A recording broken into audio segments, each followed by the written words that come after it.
Semua agama mengklaim asal mula yang supranatural.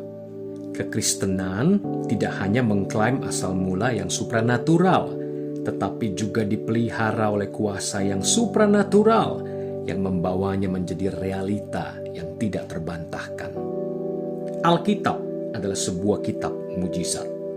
Bagi mereka yang mencintainya, itu adalah mata air kehidupan dan sumber kuasa. Alkitab adalah pesan yang hidup bagi orang-orangnya.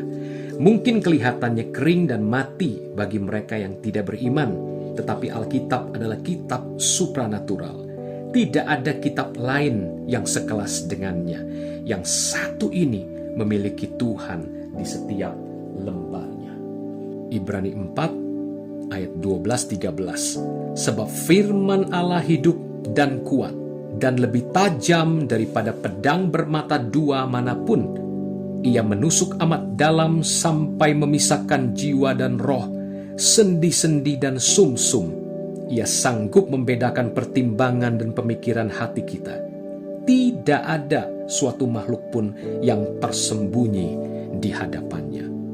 Dengan kata lain, bagi orang percaya, Alkitab adalah anak Allah yang hidup dalam bentuk cetakan. Ya, Alkitab adalah sebuah mujizat karena di dalamnya mengandung firman Tuhan yang berkuasa. Mujizat-mujizat orang-orang Israel. Abraham adalah bapa rohani kita, bapa orang beriman. Ia adalah karakter mujizat. Keturunannya, orang-orang Israel, adalah orang-orang mujizat. Mereka dilindungi dan ditopang oleh mujizat. Mereka melihat Laut Merah terbelah saat 4 juta orang melarikan diri dari orang Mesir di tanah yang kering. Keluaran 14. Mereka melihat aliran mujizat di padang gurun dengan cukup air segar untuk menyediakan bagi 4 juta orang dan ternak mereka. Keluaran 17 ayat 1-5. Mereka mengembara di padang gurun selama 40 tahun tanpa sarana apapun yang mendukung. Namun mereka diberi makan setiap pagi dengan mana dari sorga. Lihat Keluaran 16. Pakaian dan sandal mereka tidak pernah rusak. Penyakit tidak ada sepanjang waktu itu. Ulangan 29 ayat 5. Tiang awan memimpin mereka di siang hari. Tiang api memimpin mereka di malam hari. Keluaran 13 ayat 21. Mereka melihat sungai Yordan taat kepada suara Yosua, terbelah seperti seorang hamba taat kepada tuannya. Yosua 3, 14-17. Mereka melihat tembok kota-kota besar runtuh ketika orang yang sama itu berkata-kata kepadanya. Lihat Yosua 6. Ini adalah sedikit latar belakang kekristenan yang penuh mujizat. Allah yang hidup. Yesus dikandung secara supranatural. Pelayanan publiknya adalah serangkaian mujizat berpuncak pada kebangkitannya dari antara orang mati. Demikian juga, kelahiran gereja adalah sebuah mujizat, dan mujizat memiliki peran penting dalam sejarah gereja mula-mula. Mujizat dan gereja mula-mula begitu terjalin di dalam kisah sejarah, sehingga tidak ada seorang pun yang sanggup memisahkan keduanya. Ketika Anda mengeluarkan mujizat dari kekristenan, yang tersisa hanyalah sebuah agama. Kekristenan bukanlah agama. Kekristenan adalah hubungan yang hidup dengan Allah yang hidup. Sama seperti yang dikatakan Daud muda ketika ia berdiri di hadapan Goliat yang mengancam. 1 Samuel 17 ayat 45. Engkau mendatangi aku dengan pedang dan tombak dan lembing, tetapi aku mendatangi engkau dengan nama Tuhan semesta alam, Allah segala barisan Israel yang kau tantang itu. Ilah-ilah Filistin Goliat itu mati. Tuhannya Daud adalah Allah yang benar dan hidup, Allah yang mengerjakan mujizat. Hati Daud muda penuh dengan sukacita, sehingga ia bisa dipakai oleh Allah Israel yang hidup itu untuk membebaskan umatnya. Singkirkan mujizat dari sejarah Israel, maka tidak ada sesuatu pun yang tersisa kecuali sejarah yang mati. Tuhan adalah pusat di mana segala sesuatu berputar di sekelilingnya. Demikian juga dengan kekristenan. Untuk menjadi orang Kristen harus dilahirkan dari Allah. Ini pun adalah suatu tindakan mujizat yang sangat ajaib. Tuhan mengimpartasikan kasih-Nya, sifat-Nya kepada kita. Dia mengangkat kita menjadi anak-anak-Nya. Kita diberi kodrat ilahi sebagai anak Allah. Impartasi kehidupan ini adalah sebuah mujizat. Setiap doa yang dijawab adalah sebuah mujizat. Setiap kemenangan atas dosa adalah sebuah mujizat. Setiap kali kita dipengaruhi oleh Roh Kudus untuk berjalan dalam ketaatan kepada Allah dan mengakui ketuhanan Yesus, itu pun adalah sebuah tindakan mujizat.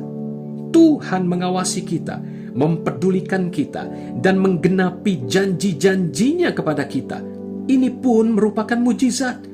Sukacita yang memenuhi hati kita di tengah-tengah ujian dan pencobaan yang begitu menyakitkan, ini juga sebuah mujizat. Seluruh kekristenan adalah mujizat. Anda tidak bisa melepaskannya kecuali Anda hendak menurunkan level kekristenan Anda menjadi sekedar agama. Tuhan tinggal di dalam tubuh Anda, menjadikan tubuh Anda rumahnya. Ini pun mujizat yang luar biasa. Tuhan mengambil alih pikiran Anda, sehingga Anda boleh memikirkan pemikirannya melalui diri Anda, dan mengucapkan kata-katanya melalui lidah bibir Anda. Itu pun sebuah mujizat. Kehadiran Roh Kudus selama ibadah-ibadah kita, itu juga sebuah mujizat.